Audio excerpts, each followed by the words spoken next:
these Mylar blankets. So that one kid has it, the survival shelter. You know, you never have too many of these Mylar blankets. They will hold in the heat. The other one too, we're talking back at lighting. This was like $4 or $5 from Harbor Freight. You know, just enough to give you a little ambient light, so you don't have to use a flashlight when you're out. I do like these. These are like Gatorade powder. They're liquid IV. They're lemon flavored. Liquid IV comes with different flavors, but the lemon one seems to be probably, of course, having Kleenex, toiletries like your toothbrush, toothpaste. Yeah. Kids version is all I could find at the dollar store, but you know what? I'll take it. It's toothpaste and toothbrush. Have a sewing kit with it, but back with the toiletries, we have chapstick, deodorant. Women appreciate that. You got a little travel size of mouthwash, keep your mouth fresh. The other thing in the bag, you know, you can never have too much tape, like a waterproofer tape. So it helps with, if you have little holes or something like that, you can seal it up. It's very sticky, and I can attest to that. It's very sticky. Gold standard here, Gorilla duct tape. This would have actually been better to show with the sanitary wipes. Would have been better to show with that. That's okay. You can show it. But that's in there as well.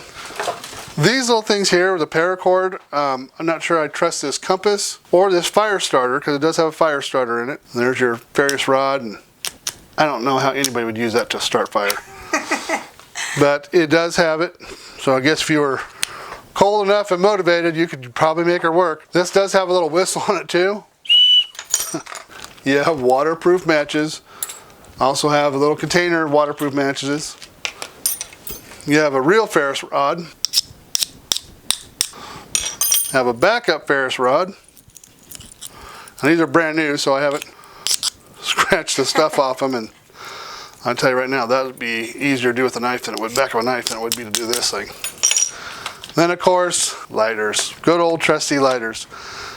Tinder, I just took cotton balls, put them with Vaseline, put them in a little bag. They're starting to soak it up now, so I didn't have them for camera. Then always have hand protection. So good set of work gloves. 101 uses for zip ties, and there's multiple links here. You know, you get the small, you get the large. Lots of uses for zip ties. This is a waterproof case that kit from Harbor Freight came in, and I didn't think it was waterproof at first, but there is an O-ring in here, which I thought would be perfect for storing your cell phone and keeping it out of the weather. You know, every kit should have the sewing kit, a fishing and a little fishing kit. So, not sure what use a tactical pin would have for you in your survival bag. I have a little admin pocket right here that attaches with Molly. I would keep something like that. This bellow though would be nice when you're starting fires.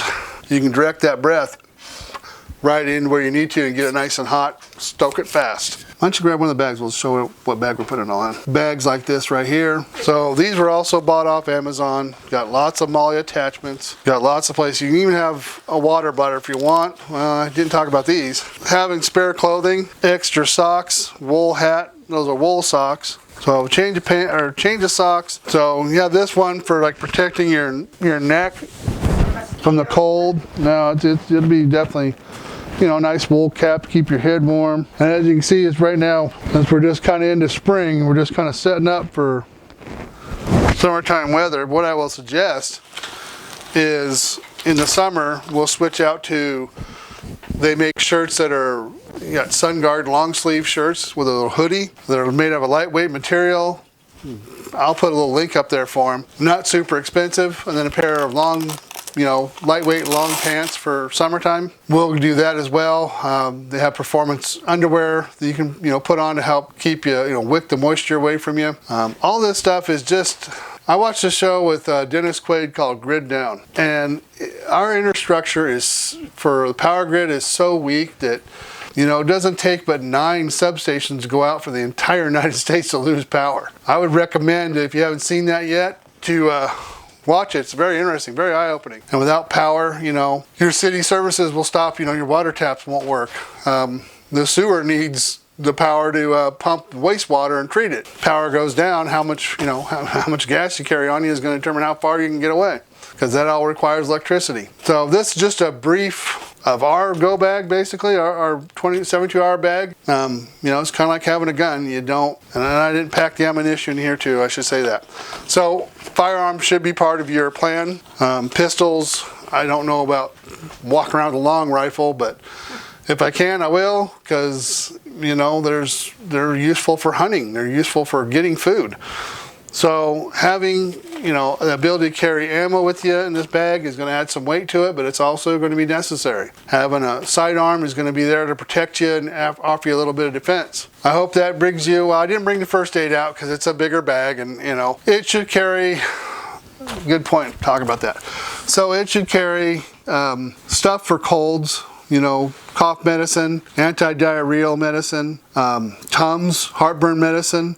Any of your prescription medicines should have that in there as well, along with Tylenol and Advil. Both of those are great. Advil's more for body aches and like things like that, where Tylenol is greater for headaches and muscle aches. Well, it's having all the necessary. In fact, there's a class, Stop the Bleed class, that's coming up that I'm going to participate in. I have, compression bandages. I have lots of gauze to pack wounds, super glue to, take care of a laceration if you get a laceration. All those kind of training to kind of help you if, when grid goes down or, chaos happens, you're going to be pretty much on your own. There's going to be no medical staff available to help you. They're going to be taking care of themselves as well. So having just enough, knowledge to help your family and teach your family. It's kind of the same thing I do when I take the handgun classes and the combat shooting classes, is I'm getting that knowledge and then I'm sharing it with my family and hopefully sharing a little bit with you guys. That's all for the video, guys. I appreciate you stopping in and watching. As usual, we love you. Peace out.